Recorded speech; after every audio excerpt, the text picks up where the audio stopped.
रहते हुए 2 वक्त की रोटी जुटाना चाहे तो बढ़ती महंगाई ने वो भी छीन ली।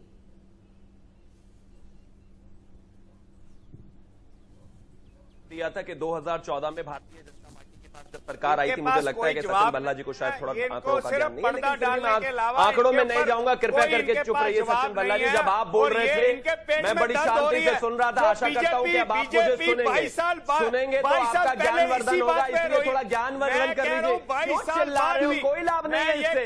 बेहतर है कि आप समझ लें कि अगर रेट बढ़ रहे हैं किस लिए बढ़ रहे हैं, वजह क्या? अरे 22 साल भारतीय जनता पार्टी की सरकार थी क्या? अरे भारतीय जनता पार्टी थी क्या?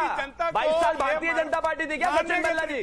शिवम, ये सॉल्यूशन नहीं है। शिवम, अगर मौजूदा वक्त पर बात कर रहे हैं तो सवाल आपसे होगा, पिछले 22 सालों को आप भूल जाइए। अगर मौजूदा वक्त की बात हो रही है, अगर मौजूदा महंगाई की बात हो रही है तो सवाल आपसे होगा। इस बीच शैलेंद्र पाटिल हमारे साथ हैं, महाराष्ट्र स्टेट फार्मर्स एसोसिएशन के प्रवक्ता हैं। अगर सवाल ठीक है, ठीक है शिवम, आऊंगी आपके पास, चूंकि किसानों का मुद्दा है, क्योंकि आम लोगों से जुड़ा हुआ मुद्दा है। मैं ये इनको बार बार कह रहा हूं कि ये गंदी राजनीति करना बंद कर दें और भारत की जनता की तरफ देखें जो भूखे मरने की कगार में बैठी हुई है। हाँ। और मैं इनको बार बार कह रहा हूं, इनके पेट में दर्द होगी, क्यों ये आने वाले टाइम में बिहार में ये हारने जा रहे हैं, तभी इनकी ये निकम्मता जो है नजर आ रही है भारतवर्ष की जनता को। वो एक देखिए, मैं किसी राजनीतिक पार्टी से ताल्लुक नहीं रखती, मैं किसी राजनीतिक पार्टी से नहीं हूँ, मैं किसी राजनीतिक पार्टी से नहीं हूँ शिवम, लेकिन सवाल ये मेरा भी है।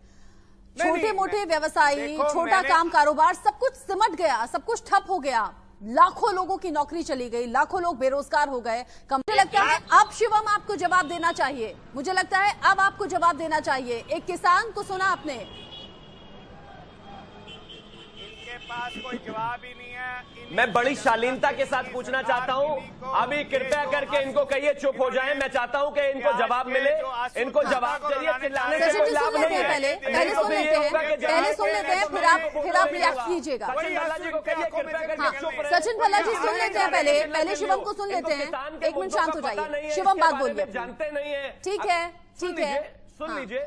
आप मुझे एक चीज बताइए, महाराष्ट्र मंडी किसके अंतर्गत आती है? आज अगर केंद्र सरकार कह रही है कि शिवम सिर्फ महाराष्ट्र में महंगी है प्याज, शिवम क्या सिर्फ महाराष्ट्र में महंगी है प्याज? देश भर में महंगी नहीं है, देश भर में महंगाई नहीं है। और सिर्फ प्याज की बात हम क्यों करें? क्या सभी सब्जी महंगी नहीं है, दाल महंगी नहीं है?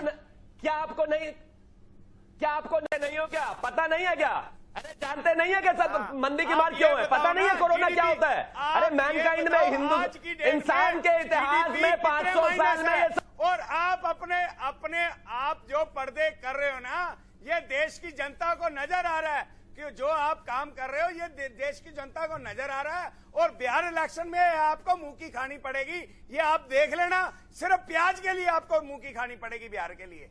और आप कह रहे हैं हमारी सरकार ही नहीं थी बीजेपी की, और आपकी जो निर्मला सीतारमण वो कहती मैं प्याज खाती नहीं, वो खाती नहीं तो मैं खाने भी नहीं दूंगी। ये चीजें आपको शोभा नहीं देती शिवम जी। और जो ये आप काम कर रहे हैं, ना क्या ये जानबूझकर होता है? सचिन भल्ला, क्या ये जानबूझकर होता है? पहले दाम आसमान को छूते हैं, बढ़ा दिए जाते हैं, फिर दिखावा करने के लिए दाम कम किए जाते हैं। कैसा जानबूझकर हो रहा है? देखिए, देश की जनता में कोई आम नागरिक तो प्याज का कहीं भंडार छुपाएगा नहीं। ये यहाँ राजनीति ढंग से काम होते हैं और उसके बाद इसका जो लेना देना पड़ता है वो जाके देश की जनता को चुकाना पड़ता है। हाँ। और जो ये अभी एक किसान भाई बोल रहा था हाँ। कि हमारे से 60 रुपए जा रहा है और दिल्ली में या बॉम्बे में या कहाँ वो 160 रुपए बिक रहा है। लोग छुपा रहे हैं क्या? मुझे लग रहा है आप ही छुपा रहे हैं। आम जनता नहीं खा रही, आम जनता तो दे रही है। ये शिवम जी, आप जैसे लोग ये काम कर रहे हैं और ये आपकी भी खा रहे हैं। इसीलिए तो अपनी सरकारों से कहिए सस्ती प्याज बेचने का कोई प्रबंध करे। अरे प्रबंध करे कोई बेचने का सस्ती प्याज। ये यहाँ पर बैठकर लेक्चर देने से काम नहीं चलेगा। आपके यहाँ पर भी लोग रहते हैं, छत्तीसगढ़ में भी लोग रहते हैं, महाराष्ट्र में भी लोग रहते हैं, उनका भी कुछ करिए। आज प्याज भी सचिन भल्ला ये तो मानना पड़ेगा ना, किसी ने तो इनिशिएटिव लिया।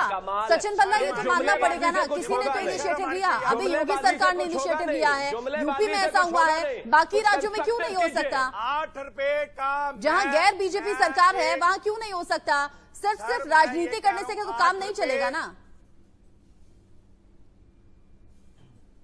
तभी तो कह रहा हूं इनके पेट में दर्द हो रही है। बिहार के इलेक्शन हारने जा रहे हैं, ये प्याज के कारण हारेंगे। मैं महंगाई की बात कर रही हूँ, आप इलेक्शन की बात कर रहे हैं। मैं कह रही हूँ कि सरकारों को इनिशिएटिव लेना चाहिए, और इनिशिएटिव तो केंद्र सरकार को भी लेना चाहिए। शिवम, देश को राफेल भी चाहिए, देश को महंगाई से निजात भी चाहिए। लेकिन सचिन भल्ला जी, योगी सरकार की तारीफ करेंगे क्या? ऐसा ही इनिशिएटिव बाकी सरकारों को लेना चाहिए?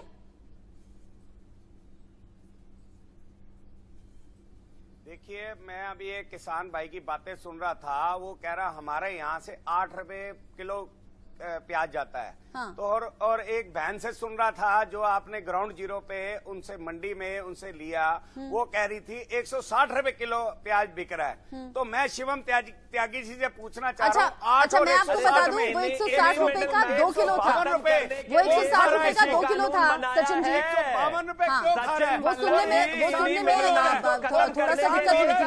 160 रुपए का 2 किलो था। कानून पढ़ लेते तो शायद समझ में आ जाता, जो भ्रष्ट लेकिन पढ़ने की जहमत उठाएगा कौन? अरे सचिन भल्ला जी, कानून तो पढ़ लेते, राजनीति कोई नहीं कर रहा। मैं तो सिर्फ आपसे इतना कह रहा हूं कि जब मेरी सरकार कृषि कानून बनाकर लाती है तो आप जैसे लोग भी खूब पढ़ते हो, हम लागू नहीं करेंगे, हम लागू नहीं करेंगे। अरे पढ़ तो लेते, इन्हीं मिडलमैन को तो खत्म करना है। ये जो आपके भाई लोग लगे हुए हैं ना बीच में मिडलमैन करने, इन्हीं को तो हटाना है। लेकिन आपको देखना ही नहीं है।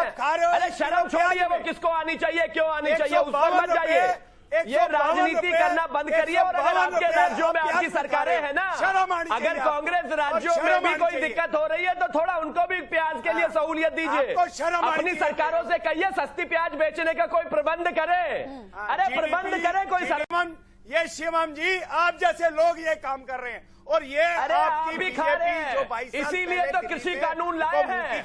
आपके जैसे मिडलमैन के लिए ही कानून आज बिहार से, आपके जैसे लोगों के लिए ही कानून आया है। मैं आपको बता रहा हूं, बीच में 100 रुपए की मलाई आप खा रहे हो ना, सरकार आपके लिए ही कानून आया है। जो आपके लिए ही ये कानून आया है, चिंता मत कीजिए। ये जो बीच में 100 रुपए खा रहे हैं ना, जो भी कोई है, बाहर निकाला जाएगा। उनको सिस्टम में जो घुन बना हुआ है उसी तरीके से निकाला जाएगा। अगर ये विपक्ष के लोग भी कर रहे हैं तो निकल, आपकी बातों में कुछ हो तो सुनू ना, क्योंकि आप भी नहीं सुनते। एनडीए सरकार कहीं नहीं जा रही, सुन लीजिए।